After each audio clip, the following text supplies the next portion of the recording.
Ma'am சொல்லுமா. Patient பேர் தனபாலுங்க ma'am. பெங்களூர்லேருந்து கால் பண்ணியிருக்காங்க. அவங்களுக்கு வயசு 52 ஆகுதுங்க மேம். சரிம்மா. அவருக்கு வந்து பாடி ஃபுல்லாக அங்கங்கே குத்துற மாதிரியே வலிக்குது அப்படின்னு சொல்லியிருக்காருங்க மேம். ஏப்பமாக வந்துட்டு இருக்குன்னு சொன்னாருங்க மேம். அது அவருக்கே கேஸாக இருக்குமோ அப்படின்னு சொல்லி ஃபீல் பண்ணுறேன்னு சொல்லியிருக்காருங்க மேம். அவர் நம்ம வீடியோஸ்லாம் பார்த்துருக்காருங்க மேம். நிறைய ட்ரீட்மெண்ட் பண்ணியும் அது சரியாகலை அப்படின்னு சொல்லியிருக்காருங்க மேம். நம்ம ட்ரீட்மெண்ட்டில் அது க்யூர் பண்ணுவீங்களான்னு சொல்லி கேட்டு கால் பண்ணியிருக்காருங்க மேம். அது எப்படி க்யூர் பண்ணீங்க, அது எதனால் வருதுன்னு நான் தெரிஞ்சுக்கணும் அப்படின்னு சொல்லி எக்ஸ்பிளைன் பண்ண சொல்லி கேட்டிருக்காருங்க மேம். அதை பற்றி கொஞ்சம் எக்ஸ்பிளைன் பண்ணுங்க மேம். எவ்வளோ நாளாக இருக்குது, அவரோட வயசு ஏதாவது சொன்னாராம்மா? அவருக்கு வயசு 52ங்க மேம். அது இப்போ 2 வருஷமாக இருக்குது அப்படின்னு சொல்லியிருக்காருங்க. 2 வருஷமாக இருக்குது. கட்டாயமாக பண்ணலாமா? அதாவது பாடி ஃபுல்லாக வலி இருந்துகிட்ருக்கு, அங்கங்கே பிடிச்சிக்கிட்டு வலிக்குது அல்லது குத்துற மாதிரி வலிச்சிட்ருக்கு உங்களுக்கு அப்படின்னா இது என்ன பண்ணி தீர்க்கலாம், இதுக்கான காரணம் என்ன, கட்டாயம் தெரிஞ்சுக்க போகிறீங்க. முழுசாக பாருங்கள்.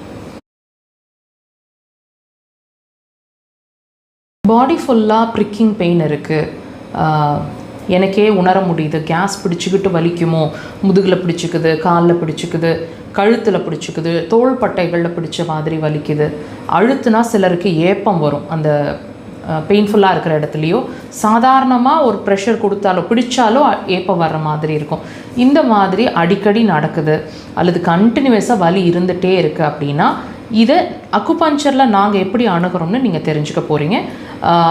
அதாவது இந்த பிரச்சனை இருக்கிறவங்களுக்கு சிறுகுடல் சார்ந்த பிரச்சனை இருக்குது, ஸ்மால் இன்டெஸ்டைன் ரிலேட்டட் கம்ப்ளைண்ட்ஸ் இருக்குது அப்படிங்கிறத உங்களுக்கு உணர்த்தக்கூடிய வகையில் வரக்கூடிய சிம்டம் தான் இந்த பாடியில் ஏற்படக்கூடிய ப்ரிக்கிங் பெயின்.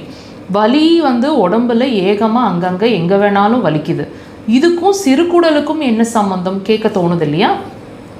இந்த குவெஸ்டனுக்கான ஆன்சரை நீங்களே க்ராஸ் செக் பண்ணிக்கலாம். இப்போ நான் சொல்லக்கூடிய சிம்டம்ஸை வச்சு எந்த மாதிரி, இப்போ நான் சிறுகுடல்னு சொன்னதுனால உங்களுக்கு டெஃபினட்டாக டைஜஷன் ரிலேட்டட் இஷ்யூஸ் இருக்கணும். என்ன இருக்கும்?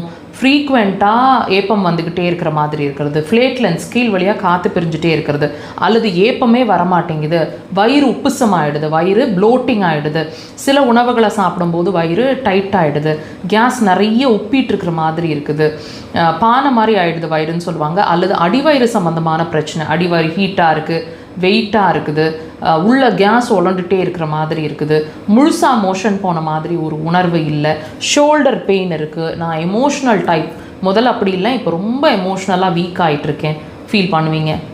அது மட்டும் இல்லைங்க, பாடியில் டெம்பரேச்சர் ஃப்ளக்சுவேஷன்ஸ் இருந்துகிட்டே இருக்கிற மாதிரி இருக்கும், திடீர்னு வேர்க்கும், பயங்கரமாக ஹீட்டாக இருக்கிற மாதிரி ஃபீல் பண்ணுவீங்க.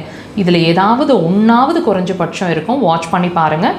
சிறந்த தீர்வுனா அக்குபஞ்சர் ஒரே